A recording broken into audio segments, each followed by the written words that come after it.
Takže dobrý deň prajem, sme tu zas. Dneska si pripravíme ďalší krok. Grillovaná ryba pomocou sondy cez program, kde sme si navolili grillované ryby, svetlé, tenké.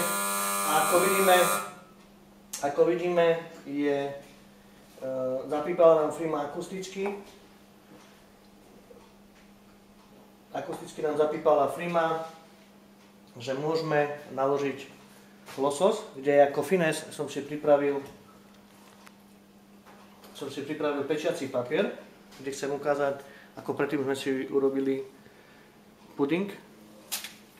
Tak teraz si urobíme, počujem ako krásne praska, tak si urobíme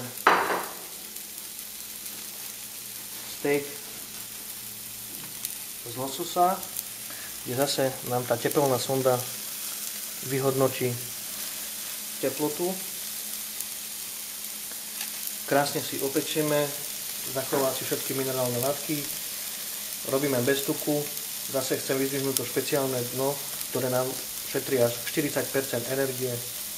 Reaguje, to špeciálne dno reaguje iba na záťaž, to znamená iba na váhu tohto mäsa, kde ešte by som chcel vyzdvihnúť, máme špeciálne doštičky, ktoré sú rozložené zhruba 9x9 cm. V prípade nejakej poruchy odíde nám jedna alebo dve doštičky, ale tak či tak môžeme dokončiť ten pracovný proces. Takže poprosím ešte raz záber na ovládací displej, kde som si prepol do manuálu, kde chcem manuálne ukázať, že robíme grillovanú rybku na pečiacom papieri. Navolil som si v priestore 160 stupňov, na jadre 50 stupňov a tu mi ukazuje na ľavej je predvolená teplota, to znamená 50 stupňov a tu je aktuálna teplota 48 stupňov. To znamená, že keď dosiahne teplotu 50 stupňov, tak akusticky mi tá mašinka dá vedieť, že už je steak hotový. Takže 4, 3, 2, 1. Ako vidíme, poprosím záber. Potvrdím, krásne je tento steak.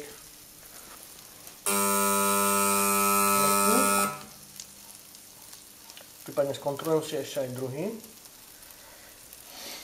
Tak, a chcem ukázať. Vidíme minimálne množstvo tuku.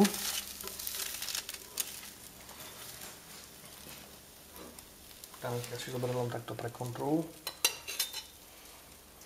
Vidíme, koľko tuku ostalo na tom pečiacom papieri a pre ukážku chcem ukázať to šťavnaté mäsko a ja si takto dovolím ho preseknúť. Nech sa páči. Dobrú chuť vám prajem.